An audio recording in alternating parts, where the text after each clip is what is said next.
We investigate candidate claims about response times at the Summit Sheriff's Office. Phil Lindeman, Krystal, 93 News. First, Wolf Creek wins the race to open in North America. The ski area to our south announced late last night it opens this Saturday with 3 chairlifts and a base of 18 inches. A 20-inch storm this week helped Wolf Creek beat A-Basin and Loveland. Those two are still shooting for opening days before the end of the month. Last season, A-Basin was the first to open on October 13th. Today on Election Fact Checker, we dig deep into local law enforcement and inflammatory claims made during the Summit Sheriff's race.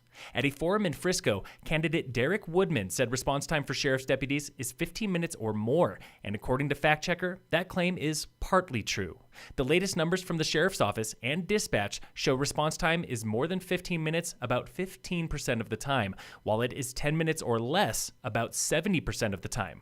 By comparison, a recent EMS study shows response time for ambulance crews here is 12 to 19 minutes. What factors change response time? Most important is geography. Sheriff's deputies patrol 619 square miles, compared to 3 square miles for Silverthorne PD, where response time is about 3 minutes. Denver PD patrols 155 square miles, with response times between 11 and 23 minutes, depending on priority. And that brings up population.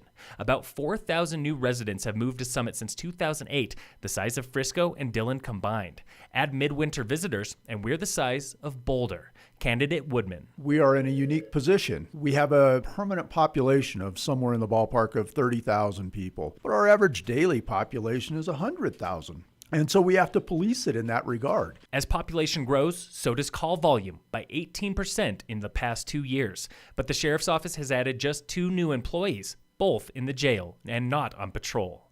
The candidates agree more manpower is needed to serve a growing community, but retention is another hot issue.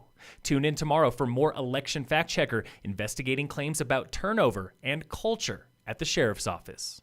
If it seems like there is no off-season anymore, you might be right. At last week's COO breakfast, data guru Ralph Garrison showed winter no longer rules. Over the last 10 years, we've watched a slight decline in actual skier visits. In fact, skiing itself is shrinking. We're also experiencing a slight decline in the amount of time that people spend actually on their skis. 53 million people ski in the U.S. every season, and Colorado sees more than any other state.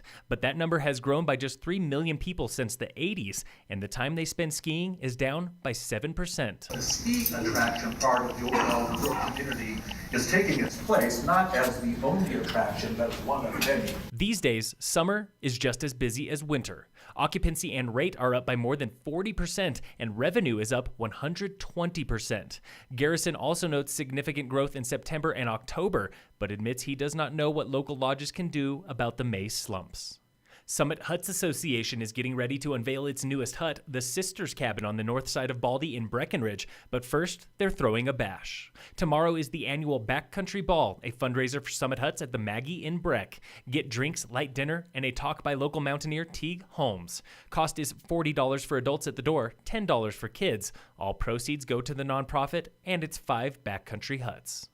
In sports, the Avalanche played the Sabres tonight. Puck drop is 5 p.m. And in local sports, brought to you by Wilderness Sports, Summit High Volleyball plays Glenwood Springs at home tonight. Tigers Soccer has Eagle Valley at home. And cross country is in Rifle now for the Rifle Invite. Phil Lindeman, Krystal, 93 News.